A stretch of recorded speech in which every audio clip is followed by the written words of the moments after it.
Hello बच्चे लोग, कैसे हो आप सब। तो चलिए, आज का जो क्लास है बहुत ही धुआंधार, बहुत ही धमाकेदार होने वाला है। जैसा कि आप देख सकते हैं, सबसे बेहतरीन ग्राफ जिसका बनता है। ठीक है, class 11 relation and function chapter से रिलेटेड है। Greatest integer function. ठीक है, ये फंक्शन किस प्रकार का है और कैसा इसका ग्राफ होता है, इसका डोमेन क्या है, इसका रेंज क्या है। ठीक है, भारी समस्या है सब में।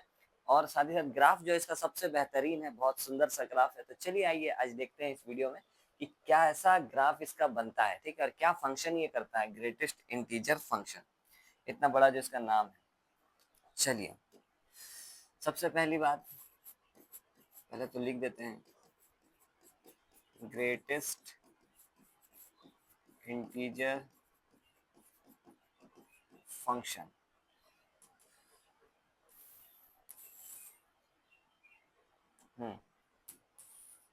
चलिए, ग्रेटेस्ट इंटीजर फंक्शन। ठीक है, यहाँ पर इसका फंक्शन क्या होता है, क्या काम करता है, ये वाला फंक्शन दिखाते हैं। चलिए, मान के चलिए ये है इसका मशीन, है ना, जिसमें काम होता है यहाँ पर। चलिए, हम कुछ आउटपुट इधर से पुट करेंगे, सॉरी इनपुट पुट करेंगे, इधर से आउटपुट मिलेगा अपने को। ठीक है, मतलब एक्स का मान डालेंगे, वाई का मान मिलेगा, एक्स का मान डालेंगे, वाई का मान मिलेगा। या आप बोलिए एफ ऑफ एक्स का मान डालेंगे, सॉरी एक्स का मान डालेंगे, एफ ऑफ एक्स का मान मिलेगा। ठीक है, मतलब एक्स का मान डालेंगे इधर, उधर वाई का मान मिलेगा। ठीक है, यहाँ पर इस फंक्शन को हम लोग इस प्रकार से डिनोट करते हैं कि f of x equals to close bracket में एक्स। ठीक है, इस प्रकार से। अच्छा, कल पिछले वाले वीडियो में सिग्नम फंक्शन जब हम आप लोग को बताए थे, तो हम गलती से ये वाला हिस्सा उसमें लिख दिए थे। ये वाला हिस्सा उस वाले ग्राफ का पार्ट नहीं है। ठीक है, उस वाले ग्राफ का पार्ट नहीं है, वो इसका है। ठीक है, ये वाला जो हिस्सा है वो इसका है। तो कल हम गलती से उसमें लिख दिए थे, तो वो वाला हिस्सा मत लिखिएगा, है ना। F of x equals to, इस तरह से क्लोज ब्रैकेट में एक्स है, इसका मतलब वो ग्रेटेस्ट इंटीजर फंक्शन का है। चलिए, अब यहाँ पर ये काम क्या करता है। जैसे मान के चलिए आप 5.6 पुट कर रहे हो। ठीक है, तो आंसर क्या मिलेगा जानते हैं आप, समझने का चेष्टा करिए कि कैसा बिहेवियर है इसका। 5.6 डाले तो 5 आ गया। मान के चलिए हम 7.99 डाल रहे हैं, तो आंसर क्या मिलेगा, 7 मिलेगा। ठीक है, मान के चलिए हम 8.1 डाल दिए। ठीक है, मान के चलिए हम 8.1 डाल दिए, तो आंसर हमेशा क्या मिलेगा, 8 मिलेगा। ठीक है, एक मिनट। चलिए, 8.1 पुट करेंगे तभी भी आंसर क्या मिलेगा, 8 मिलेगा। 7.99 पुट करेंगे तभी भी आंसर 7 मिलेगा। ठीक है, मतलब ये ऐसा नहीं है जो आप लोग बचपन में पढ़ते थे राउंड ऑफ वाला। ठीक है, जैसे मान के चलिए राउंड ऑफ वाला जो होता था, जैसे यहाँ पर 5.5 है, यहाँ 5.4 है और यहाँ 5.6 है। राउंड ऑफ वाला में क्या होता था, अगर हम लोग 5.6 पर है तो हम लोग उसको राउंड ऑफ में क्या बोल देते थे, 6, क्योंकि वो 6 की तरह, 6 के ज्यादा नजदीक है। ठीक है, और अगर आप मान के चलिए 5.4 पर है तो हम लोग उसको बोल देते थे सीधा क्या, 5, क्योंकि आप 5 के ज्यादा नजदीक होते थे। तो इस प्रकार से, लेकिन ये वैसा नहीं है। इसमें देखिए 5.6 था तो हम लोग 7 के ज्यादा, सॉरी 5.6 था तो 6 के ज्यादा नजदीक थे, लेकिन फिर भी हम आंसर में क्या लिखे, 5 लिखे। 7.99 था, ये तो 8 के बिल्कुल ही पास है एकदम। 7.99 तो एकदम बिल्कुल पास होगा, है ना, 8 के, लेकिन फिर भी देखिए आंसर क्या है, 7 है। 8.1, 8.1 है, ये 8 के पास है तो 8 आया है। ठीक है, तो क्या हो रहा है, लास्ट वाले में तो हम ऐसा ही लिखे राउंड ऑफ जैसा कि 8 के ज्यादा करीब है तो 8 लिख दिए, लेकिन ये भी 8 के करीब था लेकिन 7 लिखे। ये 7 के करीब था लेकिन, सॉरी 6 के करीब था ये, लेकिन यहाँ पर 5 लिखे हैं। ठीक है, तो देखिए कैसा काम है ना इसका।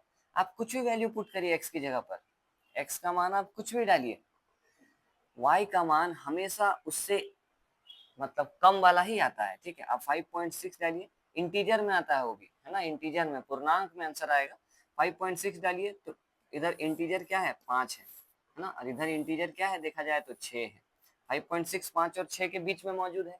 ठीक है, तो 5.6 5 और 6 के बीच में मौजूद अगर है तो हमेशा छोटा वाला आंसर आता है। ठीक है, जैसे ये 7.99, अगर हम इंटीजर का बात करें, पूर्णांक का बात करें कि किसके किसके बीच में ये वाला मौजूद है, तो आप बोलेंगे सर ये 7 और 8 के बीच में है, तो आंसर हमेशा छोटा वाला होगा, 7।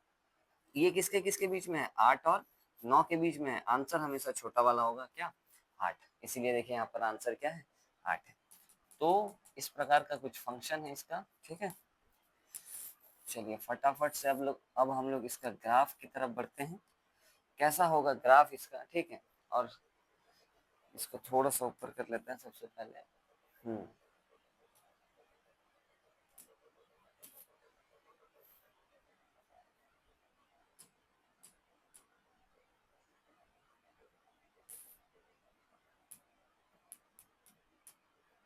चलिए सबसे पहले अब हम लोग लिखते हैं कि हो क्या रहा है, ठीक है।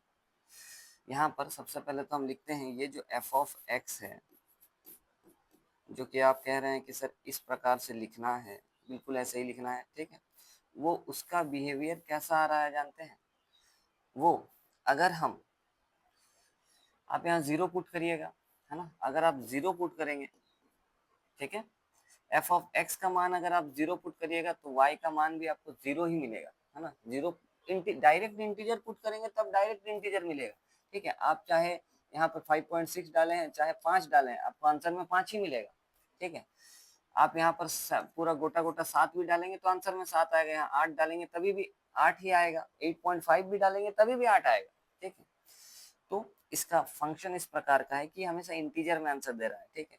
एफ ऑफ एक्स का मान जीरो आ रहा है, जीरो डालने पर जीरो आएगा।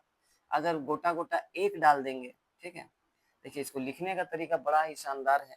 अगर गोटा गोटा मान के चलिए एक आप यहाँ पर डाल दिए तो आंसर एक एफ ऑफ एक्स की जगह एक डालिएगा, यहाँ एक फंक्शन होगा और आंसर में एक ही आ जाएगा। दो डालेंगे तो दो ही आ जाएगा, माइनस एक डालेंगे माइनस एक आएगा, माइनस दो डालेंगे माइनस दो आ जाएगा, ठीक है। इस प्रकार से चलिए, लेकिन ऐसा कब, जीरो कब आएगा, ये कंडीशन लिखना बहुत मतलब जरूरी चीज है ये वाला। जीरो कब आएगा, जीरो कब आएगा, देखिए जब x का मान आप जीरो बैठाइए, अगर x का मान आप जीरो डालेंगे तभी भी आंसर में जीरो आएगा, और अगर x का मान जीरो से बड़ा बैठाएंगे, 0.1 0.2 0.3 0.003 कुछ भी बैठाइए, लेकिन एक से छोटा मान अगर बैठाएंगे तो हमेशा वो आंसर क्या आएगा, जीरो। अब संख्या रेखा पर समझिए थोड़ा सा, जैसे ये मान के चलिए जीरो है, ये मान के चलिए एक है, आप अगर जीरो बैठा देते हो तो आंसर क्या आ जाएगा, जीरो आ जाएगा, जीरो बैठाएंगे जीरो आ जाएगा। आप यहाँ पर थोड़ा सा आगे गए 0.1 पर, 0.1 बैठाएंगे तभी भी आंसर क्या आएगा, जीरो आएगा। ऐसा यहाँ का बीच का कुछ भी मान आप बैठा दीजिए, आंसर आपका क्या आएगा, जीरो ही आएगा, क्योंकि हमेशा छोटा वाला आंसर आता है। आप यहाँ पर 0.99 भी बैठा दीजिएगा, अगर एक के बहुत ही ज्यादा करीब है ये, लेकिन फिर भी आंसर क्या आएगा, जीरो। लेकिन जैसे ही आप एक बैठा दीजिएगा, अगर आप एक बैठाइएगा तो आंसर जीरो नहीं आएगा, एक बैठाने पर आंसर क्या आ जाएगा, एक ही आ जाएगा, ठीक है। तो इसलिए हम ये कंडीशन लिखें कि x का मान अगर जीरो या जीरो से बड़ा हो और एक से छोटा हो, मतलब इसके बीच का अगर मान है यहाँ का, ठीक है, और जीरो भी आप ले सकते हो, जीरो भी अगर है और इसके बीच का मान है, इसको नहीं लेंगे, ठीक है, इसके बीच का अगर वैल्यू है तो फिर आपका आंसर हमेशा क्या आएगा, जीरो आएगा, ठीक है। समझिएगा इस बात को। अब एक का आंसर में कब आएगा, आप सोचिए एक कब आएगा आंसर में, यहाँ एक है यहाँ दो है, मान लीजिए एक आंसर में कब आएगा, जब आप एक भर दीजिए तो एक आएगा, आप 1.1 भर दीजिए, 1.2 1.3 कुछ भी भर दीजिए यहाँ में से, बस इस दो को नहीं चलेगा, दो भरने से तो दो आंसर आ जाएगा, इंटीजर भरेंगे इंटीजर आ जाएगा डायरेक्ट, ठीक है। तो यहाँ में से कुछ भी वैल्यू भर दीजिए, 1.009 भर दीजिए, आप 1.113 भर दीजिए, कुछ भी डाल दीजिए, लेकिन आंसर हमेशा क्या आएगा, वन आएगा। तो इसका कंडीशन हम लोग लिखेंगे कैसे, कि कहाँ से कहाँ तक एक आएगा, जब x का मान एक डालेंगे या एक से बड़ा डालेंगे तो आंसर में एक आएगा, लेकिन आप दो नहीं डाल सकते, दो से छोटा, दो के में इसलिए बराबर का चिन्ह नहीं लगा हुआ है, क्योंकि दो बैठाने पर आंसर एक नहीं आएगा, आंसर फिर दो आ जाएगा, ठीक है। तो चलिए यहाँ पर भी उसी प्रकार से दो कब आएगा, जब आप दो बैठाइएगा या दो से बड़ा, लेकिन अब तीन तक नहीं बैठा सकते, तीन के बीच का मान पूरा बैठाइए कोई दिक्कत नहीं, दो और तीन के बीच का पूरा मान बैठाइए, दो भी बैठाइए आंसर दो आएगा, लेकिन तीन तक आप नहीं जा सकते, ठीक है। इसमें कैसा होगा, देखिए -1, x का मान आप कुछ भी बैठाइए, आप -1 बैठाइए, या -1 से बड़ा, है ना, यहाँ -1 है यहाँ जीरो है, ये -1 बैठाएंगे तभी भी -1 आंसर आएगा, और -1 से बड़ा इस तरफ कोई भी मान बैठाइए यहाँ में से, तभी भी आपका आंसर क्या आएगा, -1 आएगा, छोटा वाला वैल्यू आंसर में आएगा, जीरो नहीं आएगा आंसर में, ठीक है। तो यहाँ पर हम लोग बोल देंगे कि ये आप 0 से छोटा बैठाइए, जो भी बैठाइए लेकिन 0 से छोटा बैठाइए और -1 से बड़ा बैठाइए, तो आपका आंसर -1 ही प्राप्त होगा। इसमें भी इसी प्रकार से -2 से बड़ा होगा मान, किंतु छोटा होगा किससे, -1 से। -1 आप नहीं बैठा सकते, -2 से बड़ा बैठाइए इस तरफ का सारा मान, -1 नहीं बैठा सकते, ठीक है। तो ऐसा है कुछ इसका प्रोग्राम, इस प्रकार का। ये देखिए कब कब 1 आएगा, कब कब 2 आएगा, कब -2 आएगा, कब 5 आएगा, उसमें एक कंडीशन है कि इसके बीच का वैल्यू अगर पुट हुआ है इस फंक्शन में, तब वो मान आ सकेगा y का, ठीक है। तो इस प्रकार का होता है। तो चलिए फटाफट से ग्राफ देखते हैं। आप लोग देख सकते हैं बहुत ही शानदार, यही कितना शानदार आया है, तो ग्राफ कितना शानदार आने वाला है, ठीक है। तो चलिए फटाफट से बढ़ते हैं आगे, और ग्राफ देखकर हम लोग रेंज और डोमेन बता देंगे। वो हम लोग ऐसे भी बता सकते हैं वैसे, लेकिन ग्राफ से थोड़ा और सुविधा हो जाएगा।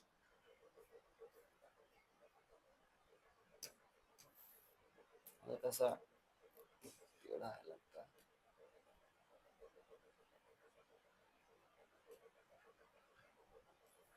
है।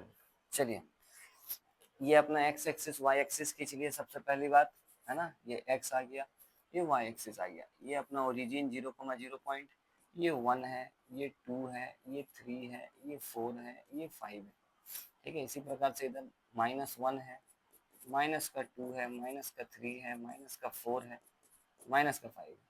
इधर 1 है, 2 है, 3 है, 4 है, -1 है, -2 है, -3 है, -4 है, ठीक है। इस प्रकार से कुछ है। चलिए यहाँ पर सबसे पहली बात देखिए, ध्यान से देखिएगा, एफ ऑफ एक्स का मतलब वाई है ना, मतलब अगर हम देखें ये वाला एफ ऑफ एक्स मतलब वाई, वाई 0 आ रहा है, देखिए y का मान 0, y का मान 0 कब, जब x का x 0 या 0 से बड़ा होगा और 1 से छोटा होगा, यही कंडीशन है 0 के लिए। y का मान 0 आ रहा है कब, जब ऐसा कंडीशन है, ठीक है। तो y बराबर 0 लाइन आप खोजिए, y बराबर 0 लाइन आप लोग को पिछला दिन में बताए थे, ये वाला जो लाइन है एक्स एक्सिस, ये खुद y बराबर 0 लाइन है, ठीक है, क्योंकि यहाँ पर हर जगह y का मान 0 ही है इस लाइन पर, ठीक है। ठीक है, इस लाइन को खोजते हैं, y बराबर 1, ये कौन सा लाइन है, y बराबर 1, y बराबर 1, y बराबर 1 कौन सा लाइन होता है, एक ऐसा लाइन जो x एक्सिस के पैरेलल जाएगा और y का 1 मान से होता हुआ पार होगा, ये वाला लाइन, ठीक है। चलिए बहुत अच्छी बात है। y बराबर 2 है ना, अच्छा ये इधर और भी चलेगा, ठीक है, ऐसा नहीं कि इधर मान नहीं मिलेगा, इधर भी मान मिलेगा, और इस तरफ भी आप चलिए आगे पूरा मान मिलेगा, है ना, पूरा पूरा पूरा। चलिए y बराबर 2 कौन सा लाइन है, y बराबर 2 अपना एक ऐसा लाइन है जो कि y प्लस का 2 से होता हुआ पार होगा और x एक्सिस के पैरेलल जाएगा, ठीक है। ये y बराबर 2 वाला लाइन है। y बराबर -1, y बराबर -1 कौन सा लाइन है, x एक्सिस के पैरेलल, जो कि -1 से होता हुआ पार होगा y का, ये लाइन है, ठीक है। y बराबर -2 कौन सा लाइन है, चलिए y बराबर -2 फटाफट बनाते हैं, जो कि -2 से होकर पार होगा। आप -3 भी बना सकते हैं, आप -4 भी बना सकते हैं, सब बना सकते हैं, ठीक है। इसको यहाँ से हटा दे रहे हैं हम, कि ग्राफ को थोड़ा सा देखिए, ऐसा बन गया ग्राफ। अब आप बोलेंगे सर बन चुका है ग्राफ मेरा, अभी नहीं तैयार हुआ है, ठीक है। अच्छा यहाँ लिख दीजिए कौन सा कौन लाइन है, ये है y बराबर 1 लाइन है, ये y बराबर 2 लाइन है, ये y इक्वल्स टू -1 है, और ये y इक्वल्स टू माइनस का 2 है। चलिए ग्राफ अभी पूरा तैयार नहीं हुआ है, ठीक है। अब कंडीशन का बारी है, y बराबर 0, y बराबर 0 वाला जो लाइन है वो कब कब वैलिड है, जब x का मान 0 या 0 से बड़ा है ना, जब x का मान 0, ये y बराबर 0 वाला लाइन है ना, ये y बराबर 0 वाला लाइन है, ये कब वैलिड है, कहां से कहां तक, जब x का मान कहाँ 0 हो, x का मान 0 यहाँ पर है, और 0 से बड़ा हो, 0 से बड़ा यहाँ पर है, किंतु किंतु एक ना हो, है ना, एक नहीं है, एक को नहीं लेना है। चलिए ठीक है, एक को नहीं लाना है, तो हम यहाँ पर थोड़ा सा इस वाले को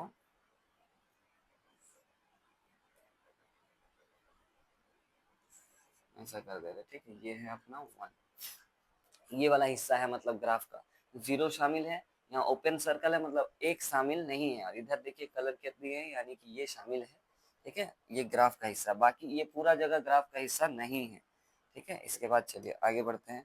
यहाँ पर y बराबर 1 वाला जो लाइन है, y बराबर 1 वाला जो लाइन है वो कहाँ से कहाँ तक वैलिड है, जब x का मान 1 होगा या 1 से बड़ा होगा लेकिन 2 से छोटा होगा। जब y का मान क्या होगा, 1 होगा, y का मान, ये कहाँ से वैलिड देखिए, y बराबर 1 वाला लाइन, जब x का मान 1 या 1 से बड़ा, x का मान यहाँ है, ये लाइन है, इस लाइन के बारे में बात चल रहा है, x का मान 1 तो यहाँ पर है, x का मान 1 तो यहाँ पर है, ठीक, x का मान 1 यहाँ पर है, इस लाइन के हिसाब से ये रहा 1 वाला पॉइंट x का, ठीक है। और कहाँ से कहाँ तक 1 होगा, 1 से बड़ा होगा लेकिन 2 नहीं होगा, 1 होगा, 1 से बड़ा पूरा मान होगा, 1 से बड़ा मान सब होगा, ठीक है, ये मान सब होगा लेकिन 2 नहीं होगा, 2 पर ओपन सर्कल रहेगा, ठीक है, ये 2 है, 2 पर ओपन सर्कल है, 2 नहीं होगा। चलिए इसके बाद y बराबर 2 वाला लाइन जो है वो कहाँ से कहाँ तक, वो 2, x का मान 2 होगा और 2 से बड़ा होगा लेकिन 3 नहीं होगा। चलिए x का मान 2 होगा, ठीक है, यहाँ पर x का मान 2 है इस वाले लाइन के अनुसार, यहाँ पर है x का मान 2, इसको लेना है इसलिए इसको हम भर दिए हैं पूरा, ठीक है, क्लोज सर्कल कर दिए। चलिए ये इधर तक मान पूरा लेना है 3, लेकिन नहीं लेना है, ठीक है, 3 पर जैसे ही पहुंचेंगे आप तो 3 को शामिल नहीं करना है, तो 3 पर ओपन सर्कल रहेगा, 3 को नहीं लेना है, ठीक। इसका भी देखते हैं, माइनस वाला y बराबर -1, y बराबर -1 ये लाइन है, ये कब वैलिड है, जब x का मान -1 होगा, ठीक है। चलिए x का मान जब -1 होगा, x का मान -1 यहाँ पर है, ये x का मान -1 है, यहाँ पर x का मान -1 है, ठीक है, इस लाइन के अनुसार -1 वहां पर है, -1 से बड़ा मान ले लीजिए लेकिन 0 मत लीजिए, -1 से बड़ा मान इस तरफ है लेकिन 0 को नहीं लेना है, ठीक है, तो यहाँ ओपन सर्कल होगा। चलिए इसके बाद y बराबर -2 ये लाइन है, ये कहाँ से कहाँ तक अपना ग्राफ का हिस्सा है वो यहाँ से पता चलेगा, -2 को तो लेना है ना, -2 को तो लेना है। चलिए ठीक है, -2 को ले लेते हैं, ये है -2 है ना, ये वाला है, इसको लेना है, इसको लेना है, -2 को लेना है, बराबर का चिन्ह इसमें, ठीक है, -2 से बड़ा मान पूरा लेना है लेकिन -1 को नहीं लेना है, -2 से बड़ा मान पूरा ले लेंगे लेकिन यहाँ पर जहाँ पर -1 है ये मान नहीं लेंगे, ठीक है। तो बस ये जो हिस्सा आप देख रहे हैं यही ग्राफ का हिस्सा है ग्रेटेस्ट इंटीजर फंक्शन का, ठीक है। तो बाकी ये जो हिस्सा हम लिखे हैं ये हटा देते हैं, ये कुछ काम करेंगे, एक्स एक्सिस को हम नहीं हटा रहे हैं, बाकी इधर का कुछ काम करेंगे, इधर का भी नहीं, ये ग्राफ है सिर्फ, ठीक है। और ये सारा भी मिटा देते हैं क्योंकि ग्राफ ही मिट गया तो ये सबको लिखकर कोई फायदा नहीं है अब, ठीक है। तो देखिए ये है इसका ग्राफ, देखिए कितना सुंदर सा ग्राफ दिख रहा है ना, एकदम सीढ़ी जैसा, ऐसे ऐसे चढ़ सकते हैं आप, सीढ़ी जैसा ग्राफ है जिसमें ये शामिल है, ये शामिल नहीं है, ये शामिल है, ये शामिल नहीं है, ये शामिल, लेकिन एक चीज आप देखिए, जो ग्राफ चल रहा है ना उसमें ये शामिल है 0, यहाँ 0 शामिल नहीं है, ठीक है, लेकिन यहाँ तो शामिल है, तो मतलब 0 तो आ गया है, इधर 1 शामिल नहीं है, ठीक है, लेकिन यहाँ पर 1 शामिल है, ठीक है, मतलब 1 भी अपने हिस्से में है, ठीक है। 2 यहाँ नहीं है तो क्या हुआ, 2 यहाँ तो है ना, इसी तरीके से 3 यहाँ नहीं है तो क्या हुआ, 3 आगे वाले में होगा, इसी प्रकार से इधर भी चलते रहेगा, ठीक है। तो अब ये तो इसका ग्राफ हुआ, सबसे बेहतर ग्राफ, सबसे सुंदर ग्राफ इसी का बनता है, बहुत सुंदर ग्राफ है इसका, ठीक है। अब बारी है रेंज और डोमेन की, ठीक है, कि रेंज और डोमेन कैसे बताएंगे तब हम लोग इसका, देखने में तो बहुत ही भयानक है। डोमेन यानी कि x कहाँ से कहाँ तक होगा, x का मान अगर आप देखेंगे तो देखिए x 0 भी है, x यहाँ से बीच का सब मान है, 0.1 0.2 पूरा है ना, यहीं पर रूट का संख्या भी है, सब कुछ है, ठीक है, सारा कुछ, क्योंकि ये रियल नंबर लाइन है तो सब कुछ आपको यहाँ से मिलेगा, 0.123 कुछ भी डाल दीजिए आप, x का मान सारा कवर किया हुआ है, यहाँ एक नहीं कवर है तो यहाँ कवर है, इस तरीके से सब मान कवर है, प्लस का भी और माइनस का भी, इसीलिए डोमेन जो होगा वो पूरा का पूरा रियल नंबर होगा, एक्स का कोई भी मान आप डाल दीजिए, आप पूरा मान डाल सकते हैं, एक्स का कोई भी मान डालिए, वाई का मान मिलेगा, क्या मिलेगा, वही तो रेंज है, ठीक है, वाई का मान क्या मिलेगा। चलिए वाई बिलोंग्स टू देख लेते हैं, वाई कहाँ से कहाँ तक होगा, आप देख लीजिए, आप कुछ भी मान डालिए, यहाँ के बीच का मान डालिएगा तो आंसर 0 मिलेगा, यहाँ के बीच का मान डालिएगा तो आंसर 1 मिलेगा, यहाँ के बीच का मान डालिएगा तो आंसर 2 मिलेगा। ठीक है, आप कुछ भी वैल्यू डाल दीजिए x की जगह पर, इनके बीच का पॉइंट में डाल दीजिए, कुछ भी डाल दीजिए, लेकिन आंसर जो मिलेगा ना वो हमेशा एक गोटा नंबर मिलेगा, यानी कि एक पूर्णांक मिलेगा, यानी कि एक इंटीजर मिलेगा। ठीक है, तो एक इंटीजर ही हमेशा मान, देखिए आंसर हमेशा इंटीजर पर आ रहा है, कुछ भी डाल लीजिए एक्स का मान, 0 1 2 3 4 5 6 -1 -2 -3 -4 -5, इस तरीके से इंटीजर ही आएगा, क्योंकि उसी में प्लस का नंबर भी है, जीरो भी है और नेगेटिव नंबर्स भी है। ठीक है, तो पूरा का पूरा इंटीजर यानी कि z, उसको हम लोग z से डिनोट करते हैं, तो z पूरा का पूरा आ जाएगा और ये इसका रेंज और डोमेन कहलाएगा। ठीक है, तो कैसा लगा आप लोगों को आज का वीडियो?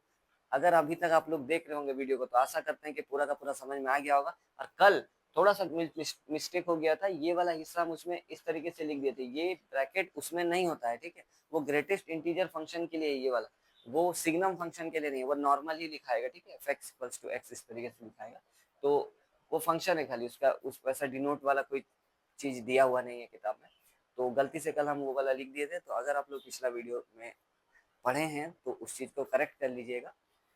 और आज का वीडियो आप लोग को कैसा लगा? देखिए सीढ़ी जैसा पूरा है ना, बहुत अच्छा ग्राफ है, बहुत सुंदर है, रेंज डोमेन निकालना भी बड़ा आसान है। तो चलिए, कैसा लगा वीडियो कमेंट बॉक्स में कमेंट करके जरूर से बताइएगा। चैनल पर नए हैं तो सब्सक्राइब कर लीजिए, लाइक जरूर कर दिए होंगे अभी तक आप लोग, हमको पता है।